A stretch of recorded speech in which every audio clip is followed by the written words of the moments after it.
Ladies and gentlemen, welcome back to the All We Do Is Talk podcast. We are here with our top 15 players in the NBA list. Obviously, the most debated list every single year. I'm sure me and Isaiah will have lots of hot takes to get you through this one.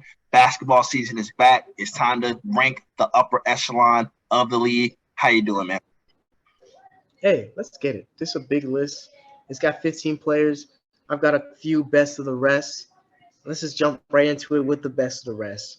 I don't know which one of these guys is going to be to make the jump to get to these lists, but at my best of the rest honorable mention, I've got Zion/Bi.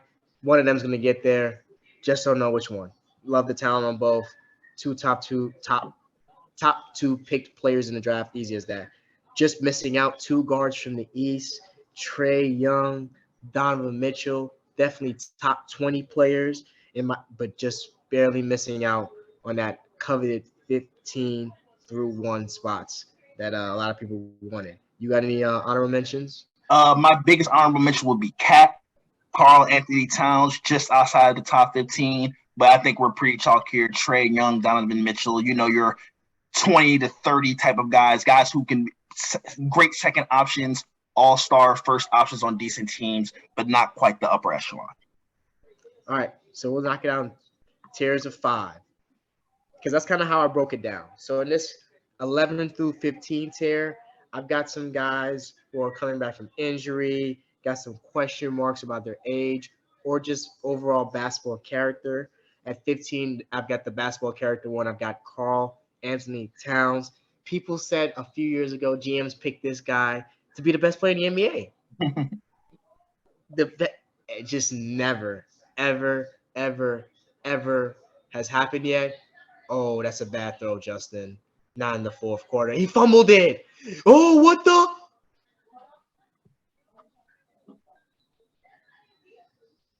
Never almost fumbled away the interception. Oof. At 14, I've got Jimmy Butler. Age is his biggest concern. And the fact that he hasn't been really good in the regular season in a few years, but he's amazing in the playoffs. So he's making this because he gets better when the lights get brighter. 13, I've got the malcontent known as Kyrie Irving. Top 10 talent, top 5 talent, just bottom 5 intangibles, bottom 10 intangibles. Hopefully a contract can incentivize him to be on his P's and Q's. Not all he's just a crazy guy. He's a quirky, crazy type of guy, but people put up with him because he can go 50, 40, 90, literally, and score 25 points per game. 12 and 11. I've got the 2 stars in LA coming off injury plagued seasons. I've got AD at 12. I think a lot of people have forgotten how great of a player Anthony Davis is. He is a top 10 talent, just hasn't been healthy at all in the past few years. But I think if he stayed healthy, he's easily a top 7 player. He literally only got pushed down because of a few guys in front of him stayed healthy a little bit more and have been a little bit more impactful. Hopefully he finds a way to stay healthy. That's all I got to say about AD. And at 11, Kawhi Leonard, a more talented player who's been even more injury prone. And then a lot of people don't even realize it. We know what Kawhi Leonard is, 2-time Finals MVP for 2 different franchises, hoping to join LeBron on the list of guys to do it for 3 teams, but just hasn't been healthy a lot the last 5 years at all. It's just that simple. So that's my 15 through 11. Cat, Butler, Kyrie, AD, Kawhi, top 5 talent, bottom 5 question marks. We got a lot of similar names here. Obviously, I already mentioned Cat as one of my first guys out. At number 15, I'm going to go with Paul George, still one of the best 2-way wings in the league.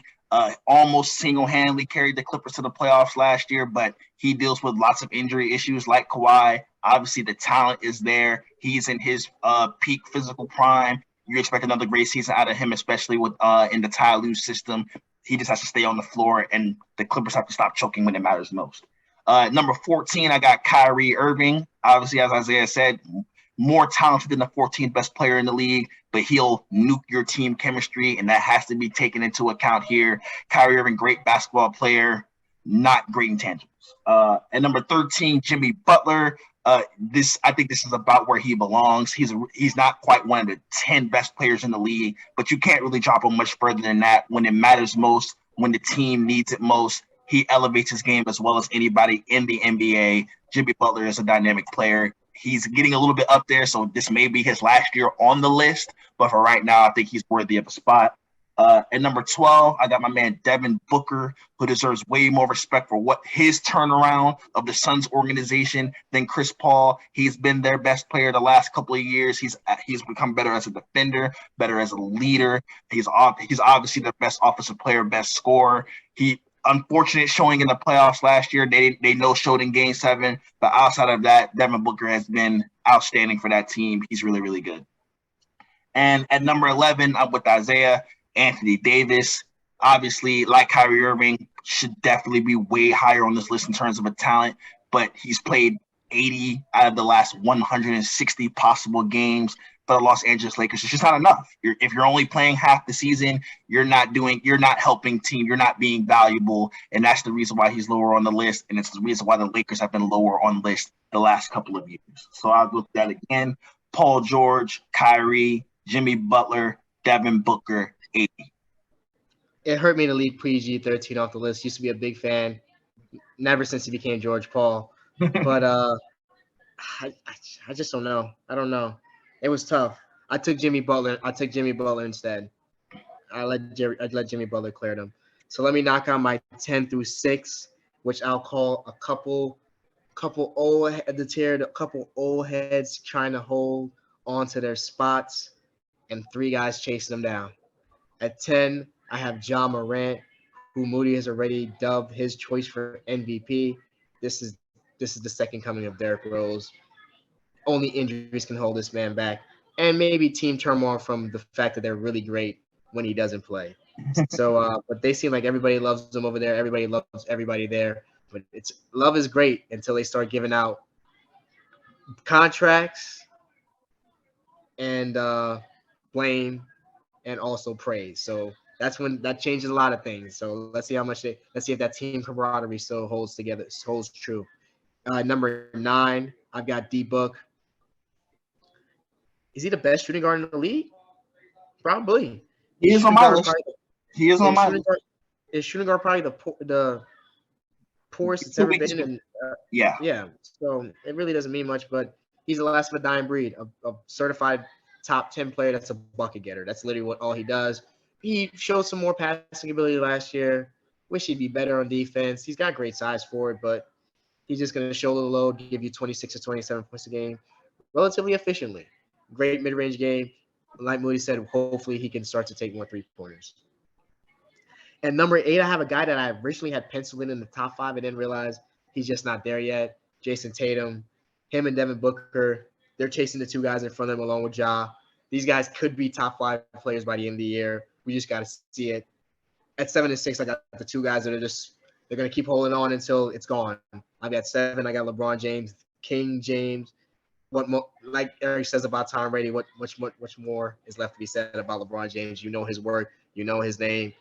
4 and 6 in finals, but that's a legacy discussion, not a hierarchy discussion. And number 6, I have Kevin Durant, who's just a little bit younger, is the only reason he's ranked a little bit higher. But he's also looking like he's aged. He's also not playing much defense. He also has become a malcontent and is harder to deal with.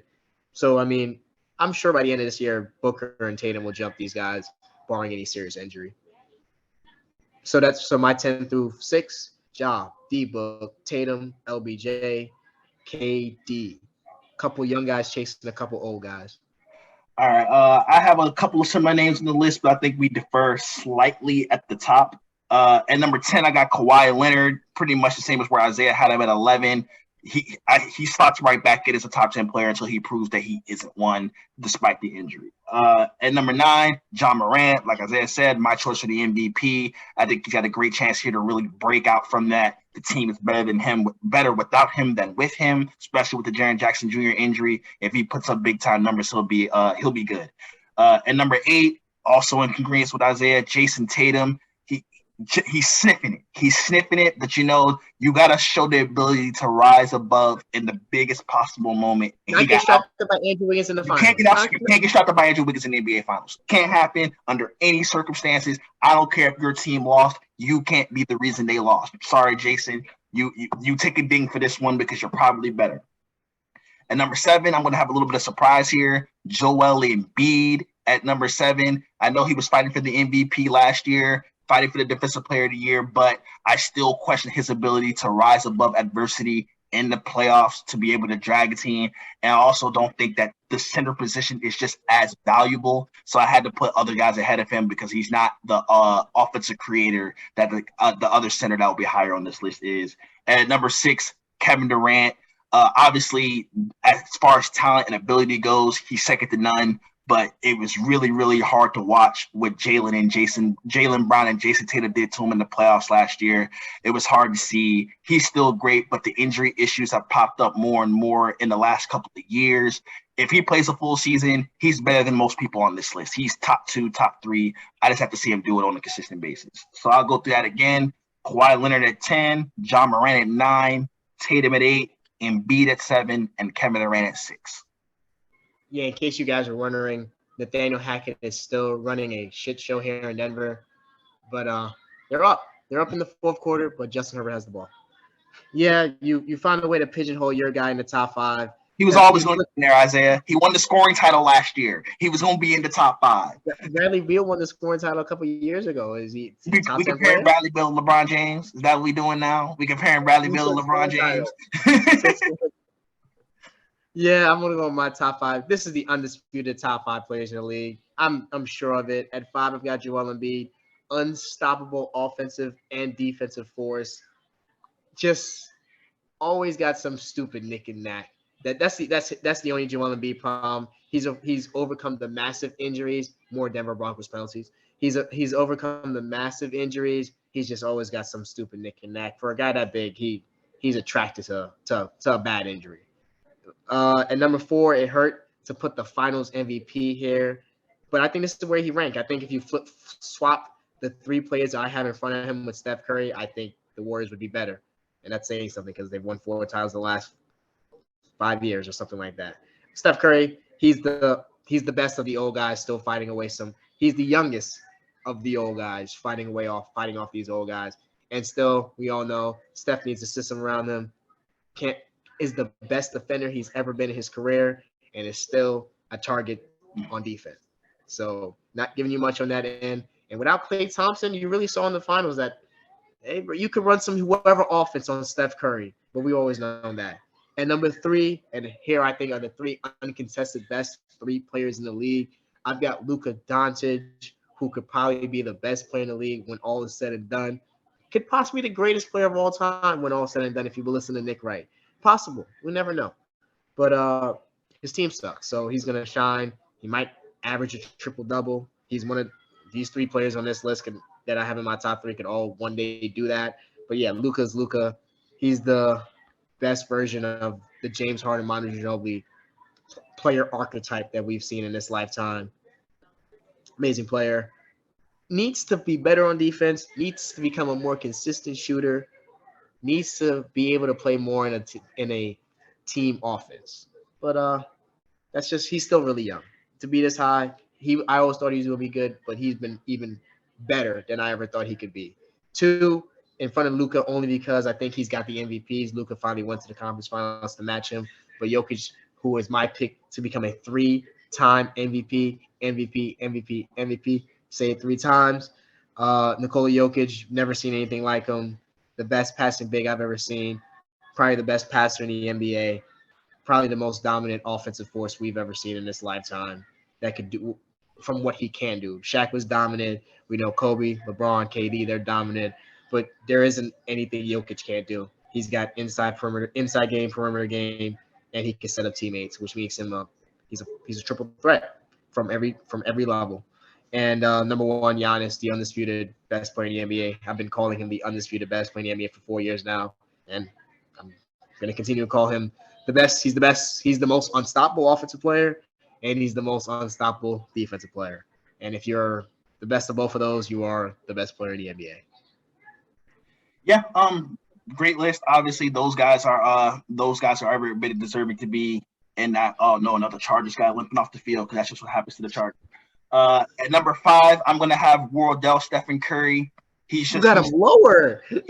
he's the worst defender of the group. That's the reason why I have to put him down. And obviously, I think the dynasty of the Warriors helped them win the title as much as he did. Obviously, he finally got his moment to show up in crunch time. By far, the best player on the floor in the NBA Finals. He was absolutely spectacular, but he is a little bit older. He had a career low in three-point percentage last year. He only shot 38%. A little bit of a decline there, but obviously the team is so good around him that I think he's more than good enough to keep leading those teams to championships.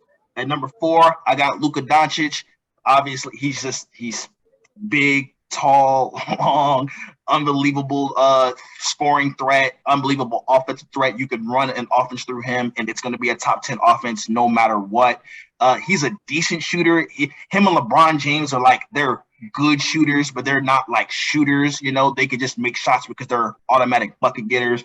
But you can run an entire offense through him. I still don't trust him on defense. You saw what Andrew Wiggins did to him in the conference finals. Those things don't happen to top 2, top 3 players. Those guys have the ability to make sure that doesn't happen to them, to Andrew Wiggins level talents. But Luka Doncic, who was he playing with? It wasn't just Andrew Wiggins guarding him. I just asked you not to don't throw about Andrew Wiggins. The same thing with Jason Tatum. I'm just asking you not to go out here and give up plays to Andrew Wiggins. It was 1-on-1 when it was versus Boston. It was 3-on-1 when it was Luka versus the Warriors. Hey, and look, Luka's 22 years old and he's sitting here in the top 4. You could be in a lot worse position. At number 3, I'm going to continue to give King James his respect. He's the only 37-year-old man to ever average 30 points a game in a season. If he had any depth and any help on his team last year, they would not have finished the way they finished last year. Obviously, I wonder where all the depth went. I wonder where did all the depth go? There was lots of depth when he got there. There's no depth anymore. He traded it all away. He said he didn't got, and they won a title, which the same can't be said for Luka Doncic. And number 2 on my list, Nicola Jokic. Obviously, he's Luka Doncic in a center's body. You can run an offense through him. It's guaranteed top 10 no matter what because he can score at every phase on the floor. Still don't love him on defense. I still think if you get an athletic, tall defender matchup on him, they can make life difficult for him. And that's Giannis AD. Huh? Giannis AD? Hey, we're talking about the upper echelon here. If we're splitting hairs, you talk about if you could pick athletic, tall defenders other than the 2 Cleveland guys. Those 4 guys. Can you have one of the guys in Cleveland? Can you have Giannis or AD? Can you have not Rudy Gobert, not Cat? And that's why he has to sit here too, because the guy who can do it is the undisputed best player in the NBA. It's Giannis Antetokounmpo. He's offensively in 30 minutes a game. He's going to get you 30 and 10 easily. He can it's sleep. Really 30 and 15 now. It's like 30, 15. If he has to work a long night, if the team decides if Giannis didn't just blow them out in 3 corners, then yeah, he'll give you 40 and 15 just because he has to play 3 extra minutes. But obviously, it's no question about it. There ain't a better player in the world than Giannis Antetokounmpo. It's his time. It's his league. Hopefully, the depth around him can stay healthy and he'll rack up the championships. But I'll go through mine one more time. Wardell, Stephen Curry at 5, Luka at 4, King James at 3, Jokic at 2, and Giannis Antetokounmpo at numero 1.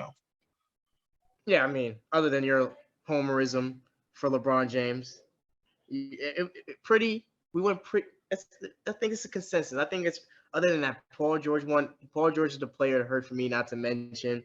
You didn't even mention any of those. You didn't no Zion hype. Are you jumping off the Zion bandwagon? It's not that I'm jumping off the Zion bandwagon. It's just he has to play. You got to play basketball, bro. You got to play in the playoffs in big games. Like that's where legacies are made. That's where clout happens in the NBA. It's showing up. It's why LeBron James still gets to be 3 and Luka has to settle for 4 because you have to show up in the playoffs and be absolutely. Luka was in the conference finals last year. And the conference finals. The conference finals. You want me to be hyped about losing in 5 in the conference? I'm sorry. As a Lakers fan, losing in the conference finals doesn't do anything for me. I'm sorry. You know what's better than losing in the conference final? You know what's worse than losing in the conference final? Not going to the play, not being in the play-in. How about not being in the play-in? You telling me the Los Angeles Lakers could have won 2 playoff games without LeBron James last year? Was there any chance of that happening? With Austin Reeves and Trevor Ariza, that's what he's supposed to win with. Against Utah, maybe. But that's a wrap for me, though. We're gonna wrap it up. We got Christian's list coming at the end of the video. I'm sure he's going to have a crazy list, or he'll probably have the same list as us. But remember to like, comment, subscribe, interact, share. 5 tools. We've got baseball, basketball, football, soccer, college, baseball, and basketball. I mean, college, baseball, and football. We got it But, all. I mean, got it all. Got it all. Some boxing. So, yeah. And we'll be back periodically throughout the season because I'm going to stand by it. The NBA regular season does not matter. Doesn't matter. It's all about making it to the playoffs. But catch y'all next time. Hey, so I'll discuss my NBA top 15 players. This is just my prediction for this upcoming season. But starting off, I'd like to say I'd like to start with Giannis Antetokounmpo, Greek Freak. Obviously, we know offensive-wise and defensive-wise, he's a monster, unstoppable. There's little to no one that can stop him on the fast break. But super excited to see him this upcoming season. Next, I have a Slim Reaper himself, Kevin Durant. Obviously, him and Kyrie are going to be in Brooklyn, being the best team in New York. So I'm excited to see that duo performance magic. Next, I have Steph Curry, obviously reigning champ. We'll see him shoot lights out for years to come. I'm excited to see what him and his team have to do this season. We'll see if it's back-to-back, but who knows, there's a lot of teams out there. Next, I'd like to former MVP Nicola Jokic is another top one for me. Just being able to be a center and have the ability as a big man to be, have the vision as a guard, and just really the passing wise, and just the capability to shoot as well. It just seems like he's not the traditional center, but more of a center that assists all around the team. So he's able to really do it all. So I really like that about him. Other than that, I have Joel Embiid as my next one. Obviously, the process. Unlike Jokic, he's a dominant center, but Embiid, I would say, is more aggressive. Definitely takes it to the paint. And, seeing his combination with James Harden last year it seemed like they were a perfect fit. So I'm excited to see how far they go this upcoming season. Next, I would say Jason Tatum. Obviously, we saw an amazing performance from him in playoffs last year. So I'm super excited to see how he is, how his game has developed, because over this past, ever since he really got drafted, he has been improving his game, especially in the mid-range shot. I've noticed that, really he's spot on with that, especially in playoffs last year, how they swept Brooklyn Nets off the bat. It was clearly amazing. So we'll see how his duo is with Jaylen Brown as well. Obviously, they're a great duo together. It's really a strong team, so we'll see how Jason Tatum is with that. After that, I'll have to say Luka Magic himself, Luka Doncic from Dallas Mavericks. I put him up here because, similar to with Jason Tatum, he's really an all-around good player, able to make his team better while he's on the court. And not only that, but off the court, he's able to support and lead. And just really, it's rare to see a guard such as himself that is able to score and put away teams without really, he gets help from his team, but not as much help as he would like. So we'll see how he is next season. After that, I have to say Kawhi Leonard. A healthy Kawhi Leonard, the claw, unstoppable on defense, amazing on offense. So we'll see how, hopefully he stays healthy this season so we can see his full impact.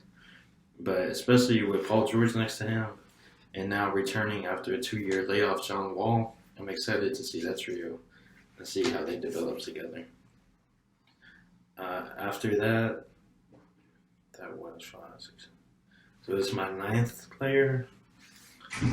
I'd have to say Devin Booker. Obviously, Devin Booker, amazing shooting guard. The chemistry he's grown with Chris Paul, it seems like those two were meant to play together. Obviously, the open threes he's able to do, the assists he's able to make to his team, and his amazing flow with DeAndre Ayton. So, excited to see that. We'll see if Luka can put him away in the postseason again. But something tells me he's coming back hungrier and harder than ever this season. So we'll see. But next, after that, I would say Jimmy Butler. Obviously, Jimmy Butler, off the court, amazing leader, pushes his whole team. On the court, he plays like it's his last game ever before he dies. So we'll see how he is. Last year, he was doing everything he could to make the championship, dropping 40, I believe. Yeah, 40 points his last game, but they came up short and wasn't able to win. So we'll see how the Miami Heat play this season. But after that, I have James Harden. Like I was saying, he's a new addition to the Sixers. So amazing piece, amazing perimeter shooter. Obviously, we've been seeing him and Bead abuse the pick and roll play. So super excited to see how those two match up or play together, especially with Tyrese Maxey. He's becoming an offensive weapon. So we'll see how that is. After that, I have Trey Young. Obviously, with Trey Young, he's still a young generational player, but he's shown that he's able to build score for the moments they needed, especially in clutch time. So we see, especially in postseason, we see that when he needs to turn off the knots and be the man, he's able to show up, ice train, and bring all the ice coldness. After that, I have Donovan Mitchell. Obviously, Donovan Mitchell, amazing Utah star role player. Went to Cleveland. I think he has a bigger role in Cleveland, but I just think he's an amazing scoring guard. I'm excited to see how he fits in with Cleveland and just how that duo is. But that was my 14th. So my last one, I would have to say, that was my 13th. So 14th, I would have to say is Zion Williamson. Obviously a generational player. We haven't seen him in the past year and a half due to injury and most likely overweightness, but I'm excited to see how dominant he was. The little gameplay we saw in the NBA, he was extremely dominant with the good perimeter shooting, not the best, and could make amazing passes. And for his size, all of that's a great combination.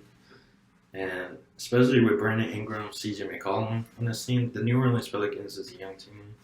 So I'm excited to see how that is. But for my last player, I had to include Bradley Beal.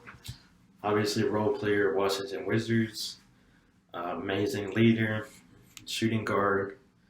And really, off the season, Porzingis was added to the Wizards. So I'm excited to see how, similar to Harden and Embiid, the pick and roll, and really protecting the perimeter and the paint, especially. But wait to see how that duo is. But Bradley Beal, always working his game, stepping up when Wizards need him the most, and just ready to be that role player and leader as always. So that'd be my last player.